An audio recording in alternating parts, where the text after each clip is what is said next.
out to be a deadly risk. All right, thank you. And for the defendant?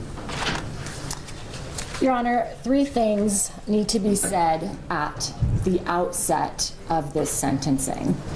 The first, and I need to make this very clear, is that we are no longer here on attempted homicide or attempted aggravated assault charges. And I say that because there has been so much attention on this case and it's still being reported inaccurately. Melody Johnson has pled guilty to 2 Class 6 offenses which occurred here in Pima County on July 11th and July 18th of last year. And I believe that that should be the court's focus. For several months, the state perpetuated a narrative claiming Robbie Johnson was given a lethal dose of bleach. And I have that written here in quotes in my notes. This was false based on a number of things that were true both now and when this case was indicted. And that's why I supplied you with the poison control call as well as our chemist's report. I want to thank Mrs. Otto, however, for her work on this case. It should be made clear that Mrs. Otto was later assigned this case and spent many weeks trying to quickly get up to speed, and she really went above and beyond while handling numerous other cases. We are asking the court to consider a time-served sentence. Melody Johnson has been in custody for nearly a year with no meaningful opportunity for release. She has been held on a $250,000 bond. I can't even afford that. Not that that's a shock to anyone. We also welcome probation, but we do not believe that more time incarcerated is appropriate. Melody Johnson has accepted responsibility for her actions in this matter. She has, as indicated by the pre-sentence report, apologized to the victim, Robbie Johnson. She makes no excuse for her conduct, and that was in her letter to the court. She has also apologized to her friends and her family because they have also been greatly affected by this, given the nature of the attention around this case. Mrs. Johnson has received formal diagnoses for anxiety and depression, and it is true what Mrs. Otto has said. She has long struggled with her mental health. She currently feels stable and has been taking medications while in custody. She intends to continue treatment upon release, and I mention this because I do believe that Mrs. Johnson is capable of seeking support without assistance, in part evidenced by her low risk assessment in the pre-sentence report conducted by probation. Mrs. Johnson was born and raised in the Philippines. She's the eldest of 8 children. As I mentioned in my memorandum, her father worked in law enforcement and was a disciplinarian. Mrs. Johnson will later come to learn that appropriate disciplinary actions varied culturally. Throughout her interview with probation, she remarked that harsh punishments were normal when she was growing up, and that much of what she experienced likely would have crossed the line here in the United States. Still, Mrs. Johnson maintains that she suffered no abuse at the hands of her family growing up. She actually remains close with her family and is close with several family members. She speaks with her mother and sister daily. The two support her both emotionally and financially. Something that occurred while Mrs. Johnson was incarcerated is that her father passed away, and this was incredibly painful and difficult for Mrs. Johnson. Her father, given the nature of his work, was absent for much of her life. So for her to not be present for his funeral and those proceedings was really quite painful for her. She was a very anxious and fearful child. She has 2 children of her own, as you heard already. Nathaniel was mentioned. Stephanie is her other child. She cares for both of them very deeply. She would never harm them. Friends and family have described Mrs. Johnson as loving, sweet, compassionate, and hardworking. She's also a woman of faith. She's known to be dependable and family-oriented. The offenses before the court appeared completely out of character for those that knew her best. Mrs. Johnson does not abuse alcohol or drugs, but she does acknowledge her mental health problems and should be seen as amenable to treatment and an excellent candidate for rehabilitation. She's been proactive in understanding her mental health and has completed anger management programming, as you saw, as well as educational courses on courtroom etiquette and parenting while incarcerated. She has demonstrated a desire to better understand her circumstances and to learn from them. Mrs. Johnson has a stable residence if she is released with friends who will take her in. That has been verified. She's previously maintained steady employment and holds a college degree. She's studied banking and finance and has predominantly held positions in retail in her employment history.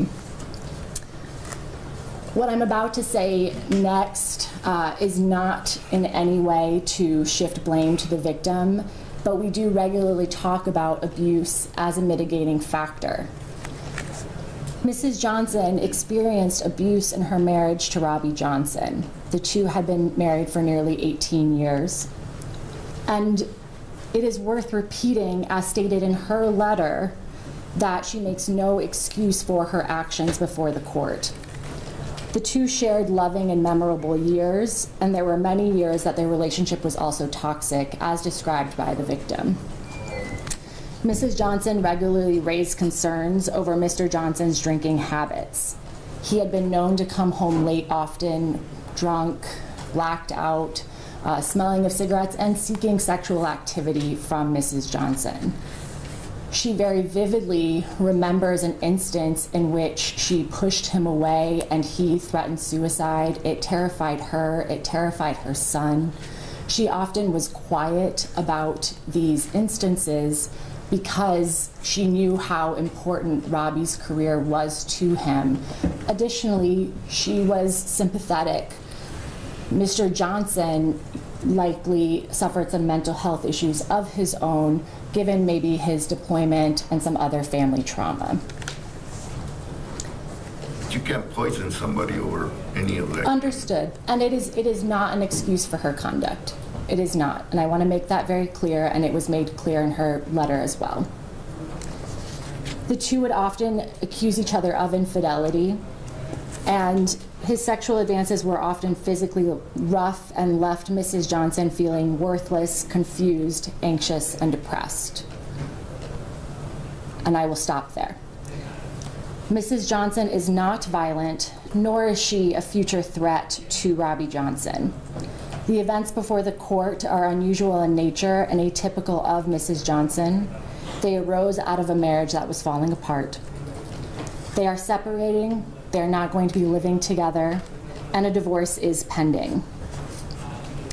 It is important to note that while Mrs. Johnson's actions, while illegal, unusual, could not have amounted to serious harm, and that is why I attached the reports in my memorandum to the court. Robbie Johnson reported experiencing no symptoms to police. And it is our position, and it remains our position, that the small amount of bleach used in the offenses would never have killed or seriously harmed Robbie Johnson. It could have made him sick. Furthermore, there was no evidence to show that Mrs. Johnson's actions were for pecuniary gain, and I feel that's very important to mention to the court today. Finally, I'll say Mrs. Johnson has no prior criminal history. She was compliant with police at the time of her arrest. She stayed out of trouble at the Pima County Jail, and she only appears in stripes before you today because other inmates were harassing her, given the nature of the charges and, again, the attention that this case has received. She took all of the appropriate steps to communicate that with correctional officers and just be placed away from other inmates while pending sentencing. For all of these reasons, again, we ask the court to consider a mitigated sentence of time served. However, should the court find probation is more appropriate, Mrs. Johnson welcomes that opportunity. We do not feel that more jail time or any prison time is appropriate, and we do ask the court to waive attorney's fees. Thank you. All right, thank you. Ms. Johnson, anything you want to say before sentence is pronounced? No, Your Honor. All right. Right. This time, the court enters the following fines. The court finds an aggravation. There was emotional harm to the victim. The court finds a mitigation. Defendant accepts responsibility. She expressed remorse in her letter to counsel. These are his first felony. The victim recommends probation and mental health treatment rather than punishment with more jail and/or prison, which the court takes into account. Defendant appears rehabilitatable and amenable to probation. Given all that's before me, it will be the sentence of the court that she be placed on 3 years of probation, the terms to be concurrent with each other, to begin on today's date, May 10th, 2024, subject to standard conditions of probation, including that she report to probation within, and because it's the weekend, I'm going to give her till Monday at noon. Great. But any law enforcement contact is to be reported within 48 hours. She does not have any contact with the victim in any form unless it's approved in writing by probation. What is the status of is there a divorce case pending? There is. Or they would have to have contact? They are both represented by attorneys. Right, so we'll just show they're not to have contact, or she's not to have contact with him unless it's in a legal context. Sure. She's to participate in mental health evaluation and follow any recommended treatment.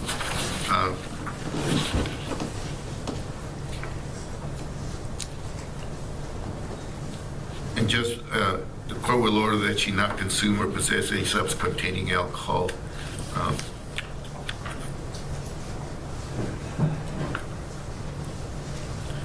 The following fines apply: time payment fee of $20, probation fees of $65.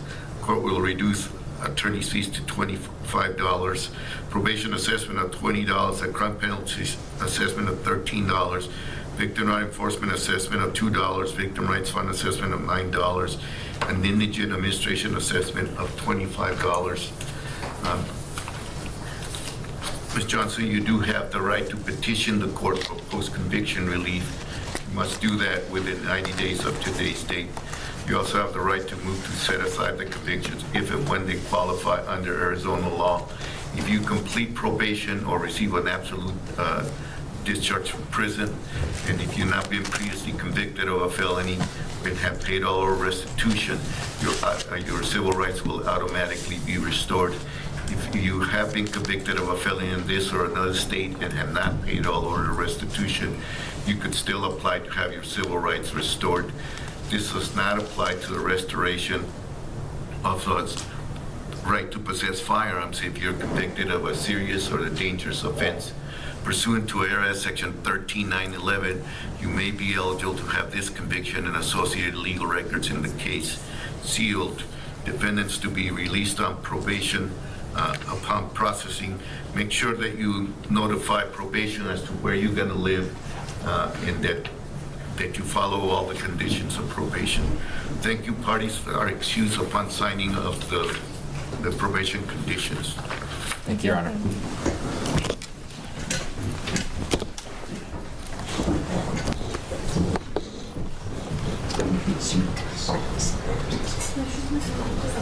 Bolton? He's here. He's in the hallway. His heart monitor was going off. Yeah. But Coppin's here for the probation hearing. Patrick Coppin's here for the probation hearing. I'll be back.